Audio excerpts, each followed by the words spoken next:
Cuplikan di awal merupakan bagian dari sebuah film yang masih trending di Netflix. Bercerita tentang nasib seorang gadis yang terpaksa memilih menjadi istri ketiga dari seorang gubernur yang korup dan gemar menindas rakyatnya.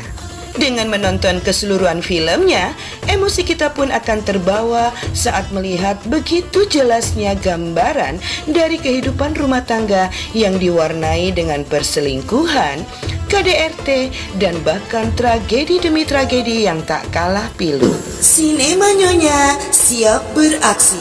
Có cái tên kỳ lạ đến như vậy. Cerita berawal di suatu tempat yang dijuluki Desa Kepiting.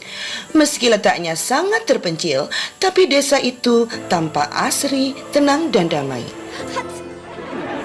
Suatu ketika, ketenangan desa itu terusik dengan datangnya rombongan pernikahan utusan gubernur yang akan menjemput seorang gadis sebagai pengantin wanitanya.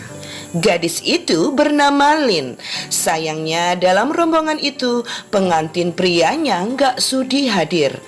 Yang ada justru seorang dukun yang ditugaskan memantrai pengantin wanita agar terbebas dari wabah, racun, bahkan kemiskinan. Dan juga memastikan bahwa kedatangan pengantin wanita tidak mengotori kediaman gubernur yang di dalamnya telah memiliki 2 istri, tapi tak satu pun yang menghasilkan keturunan. Setibanya di tujuan, tanpa penghormatan bahkan perayaan, Lin langsung disetubui oleh sang gubernur.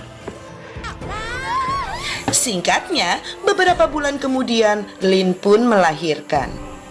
Tak hanya gubernur, kedua istrinya pun menyambut gembira kehadiran bayi itu. Tapi begitu mengetahui sang bayi berkelamin perempuan, gubernur yang sangat berambisi memiliki keturunan laki-laki akhirnya kecewa. Bahkan justru berbalik menghina si ibu dan bayinya. Adegan berlanjut di 7 tahun berikutnya. Sebagai istri ketiga, kehidupan Lin rupanya sangat menderita. Oleh sang gubernur, terutama istri pertamanya, Lin bagaikan seonggok daging yang hanya dimanfaatkan untuk melahirkan keturunan laki-laki. Setiap diajak bercocok tanam, wanita itu bawaannya pengen bundir dengan tali yang sengaja disediakan gubernur untuk melindungi janin berharganya setelah ia puas menyetubui istri ketiganya itu. Sayangnya, tetap saja semuanya tak membuahkan hasil. Sejak kelahiran Dongyi putrinya, Lin tetap tak kunjung hamil. Tak selayaknya istri, Lin dan juga Dongyi diperlakukan bagai babu. Hingga suatu ketika pergilah ibu dan anak itu ke pasar. Tiba-tiba, rupanya setelah sekian tahun lamanya bertemulah Lin dengan mantan kekasihnya yang bernama Nan, yang ternyata menjadi penjual kepiting di pasar itu. Scene berlanjut dengan perasaan Lin yang berubah galau sejak bertemu mantan. Di usia remaja, terbersit keinginan Nan untuk menikahi gadis yang sudah lama dipacarinya itu. Hingga suatu ketika, Ibu Lin terserang penyakit parah hingga muntah cairan merah.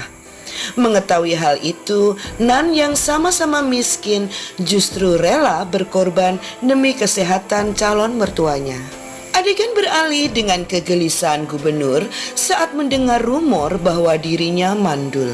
Tak tahan dengan kesewotan kedua istrinya, gubernur pun lantas menyalahkan keduanya yang hingga kini justru tak pernah hamil.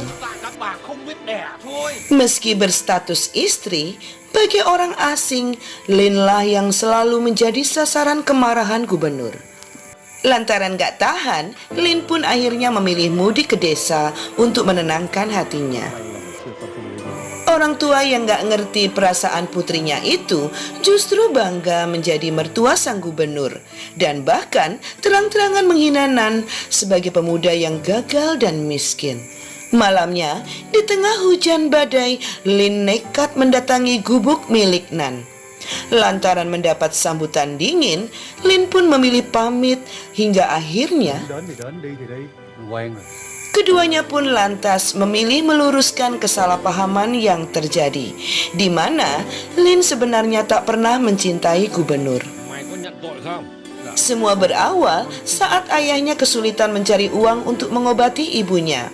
Tak lama, datanglah Lin yang mencoba merengek agar sang ayah dibebaskan. Làm sao mà cha con chịu nổi. Menyadari paras Lin yang cantik, gubernur pun malah licik. Dengan tega, gubernur memanipulasi tuduhan ayah Lin yang tak hanya mencuri, tapi juga sekaligus melakukan kekerasan terhadap petugas. Dan demi kebebasan dan keselamatan ayahnya, Lin pun terpaksa memilih jadi istri ketiga sang gubernur. Sementara, Nan yang merasa terhianati akhirnya memilih pergi merantau. Sayangnya, pria itu justru kena tipu yang mengakibatkan raibnya tabungan hasil jeripayahnya selama bertahun-tahun. Dan malam itu juga, keduanya kini kembali bercinta. Adegan berlanjut dengan kehidupan Lin yang berubah ceria. Perlakuan kasar istri pertama seolah tak lagi dirasa. Dan sejak CLBK, secara diam-diam, Lin dan Nan sering ketemuan. Rasa cinta yang sudah kadung melekat membuat Nan mengajaknya hidup bersama. Akibatnya, mungkin karena takut, sejak itu Lin justru nggak lagi nongol. Nan yang memberanikan diri bertanya kepada orang tua Lin justru mendapat kemarahan dari mereka. Kita beralih di kediaman gubernur yang sering mengundang teman-temannya untuk berpesta.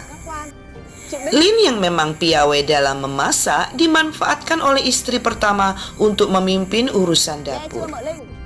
Tanpa Lin sadari, datanglah Nan yang tengah menyamar menjadi salah satu karyawannya.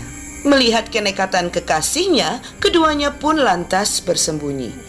Rupanya, selama ini Lin mulai merasa takut dan mengkhawatirkan keselamatan Dongyi putrinya bila hubungan mereka diketahui. Meski berat hati, keduanya pun lantas sepakat untuk menjaga jarak dan mundur alon-alon. Tetap saja, saking rindunya, hasrat pun bicara. Tapi, aksi sejoli itu hampir saja dipergoki istri kedua. Untung saja, Nan tetap aman di persembunyiannya. Dengan berdalih menagih gaji, pria itu pun selamat dari kecurigaan. Hingga suatu ketika, Nan mendengar persekongkolan jahat para petinggi yang berniat korup. Sementara, sebagai istri ketiga, Lin jelas menuai pujian para tamu. Sudah tentu, hal itu menimbulkan kebencian dan rasa iri dari istri pertama. Meski istri ketiga lebih unggul, tetap saja sang gubernur tak pernah bersyukur. Baginya, kekayaan dan kedudukan adalah segala-galanya. Bahkan, sang gubernur lebih memilih tunduk dengan istri pertamanya yang kali ini terang-terangan akan mengusir Lin bila tak kunjung hamil. Untung saja, Lin selalu dibela istri kedua yang lebih mementingkan kesehatan Lin agar bisa hamil lagi. Tak mau kalah, istri pertama yang sangat licik justru dengan lihai berhasil memprovokasi suaminya yang kali ini benar-benar melampiaskan amukannya kepada Lin. Demi tak membuat putrinya terluka, Lin pun terpaksa membiarkan Dongyi kedinginan di luar. Sementara dirinya harus lagi-lagi pasrah disetubui sang gubernur. Untung saja masih banyak penjaga yang berhati baik yang membiarkan Lin menyelamatkan putrinya. Scene berlanjut dengan kemarahan Nan terhadap sikap gubernur yang sudah sangat kelewatan. Demi keselamatan putrinya, Lin yang memang sudah gak tahan lagi akhirnya menyetujui untuk kabur bersama Nan. Setelah berembuk, rupanya keduanya sangat kekurangan dana, terutama untuk menyogok penjaga yang ada di perbatasan. Keinginannya untuk bebas membuat Lin memberanikan diri mengelabui suaminya agar mendapatkan kunci ruang keuangan. Dari sekian jenis harta, anehnya Lin lebih memilih mengambil koin. Agar tak curiga, ia pun hanya mengambil dengan jumlah yang sangat sedikit. Em để ý có một khoản tiền Quan cất rất kỹ. Nan yang sebenarnya khawatir dengan kenekatan kekasihnya terpaksa harus menuruti caranya. Đây là tiền tiết kiệm. Keduanya pun lantas semangat berjibaku mengumpulkan dana. Untuk kesekian kalinya, Lin terus mencuri dengan cara yang masih sama. Padahal gerak-gerik Lin yang tak biasa sempat menimbulkan kecurigaan istri pertamanya. Benar saja, hari itu seluruh barang bawaan Lin diperiksa. Rupanya mereka hanya menemukan sisa makanan yang sedianya akan diberikan untuk orang tua Lin di desa. Scene berlanjut dengan kebingungan akuntan gubernur yang meyakini raibnya sejumlah uang. Akibat kemarahan gubernur, Tuan Akuntan lantas menuduh salah satu warga bernama Tuan Dung yang kedapatan memiliki uang lebih, padahal uang tersebut merupakan harta warisan mendiang ibunya. Tuan Dung yang gak terima justru berani berteriak, bahkan mengatakan bahwa gubernurlah yang selama ini mencuri uang rakyat. Nyawa Tuan Dung pun hilang dengan satu pukulan gubernur yang lantas dengan mudahnya menyimpulkan bahwa hilangnya nyawa Tuan Dung akibat mabuk dan terjatuh. Tak hanya muak dengan sikap suaminya, Lin pun sangat merasa sedih dengan hilangnya nyawa Tuan Dung. Tanpa dia sadari, Tuan Akuntan pun mulai mencurigai dan bahkan membuntuti perjalanan Lin dan Dongyi putrinya. Adegan berlanjut dengan penyesalan dan niat Lin yang ingin mengembalikan uang milik gubernur. Tanpa mereka sadari, sedari tadi Tuan Akuntan telah menguping pembicaraan mereka. Tiba-tiba, Tuan Akuntan yang kepergok pada akhirnya tak mampu lolos dari kejaran Nan. Lin yang gak tega menolak keinginan Nan yang ingin menghabisi Tuan Akuntan. Lin pun lebih memilih percaya, apalagi setelah Tuan Akuntan berani membocorkan keberadaan buku merah sebagai bukti transaksi kotor dan juga persekongkolan jahat gubernur dengan ante-antenya.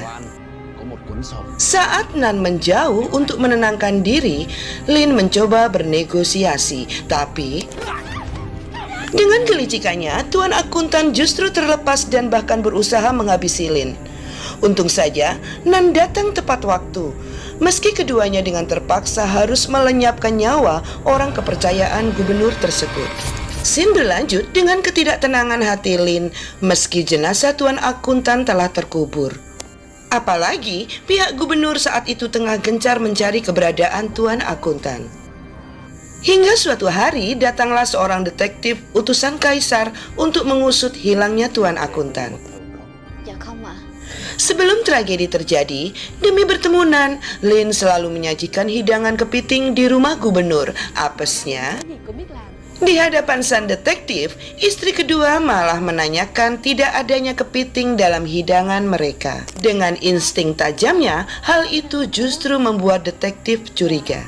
Parahnya lagi, Nan yang menjadi satu-satunya penjual kepiting tak urung mendapat banyak pertanyaan menjebak dari sang detektif.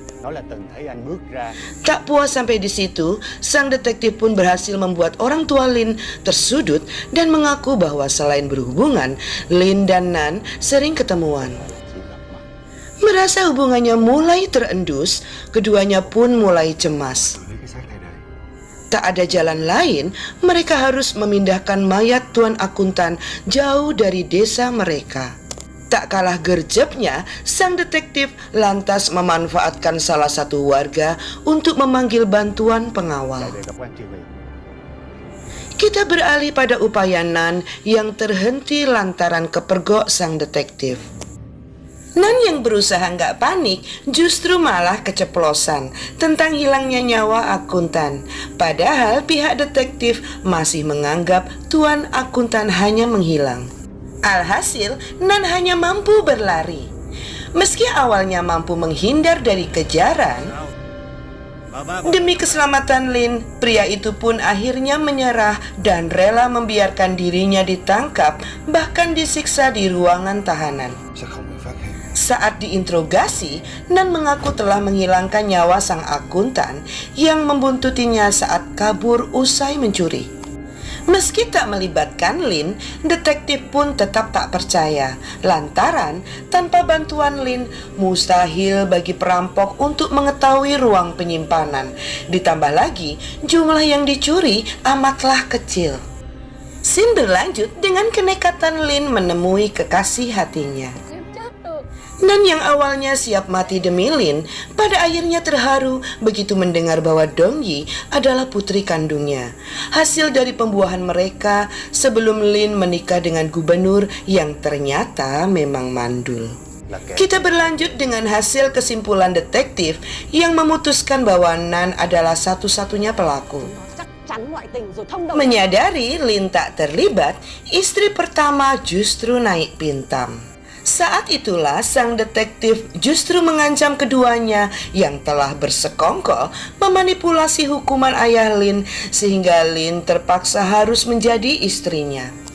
Setelah kepergian detektif, tak nunggu waktu lama, Lin lantas bergegas mencari keberadaan buku sampul merah. Sayangnya, aksinya lagi-lagi terhalang oleh kedatangan istri pertama yang telah curiga padanya. Lin pun akhirnya terluka tusuk dalam perkelahian yang tak mampu ia hindari itu. Hingga timbul kebakaran yang berakhir dengan hilangnya nyawa istri pertama. Sadar bahwa semua adalah ulah Lin, gubernur pun memburu wanita itu. Untung saja istri kedua lagi-lagi selalu melindunginya. Scene berlanjut dengan suasana berkabung sang gubernur yang terganggu dengan kedatangan istri ketiganya. Dengan buku merah yang disimpannya, Lin mengancam akan melaporkan persekongkolan gubernur ke atasan. Alhasil, demi jabatannya, jangankan marah, yang ada gubernur tak punya pilihan lain selain membebaskan Nan. Scene berlanjut dengan kebebasan Nan diiringi ambruknya Lin. Menyadari tabiat gubernur, Lin lantas buru-buru meminta Nan untuk segera menyerahkan buku merah ke kekaisaran. Luka tusuk yang sangat parah mengakibatkan Lin tak punya banyak waktu.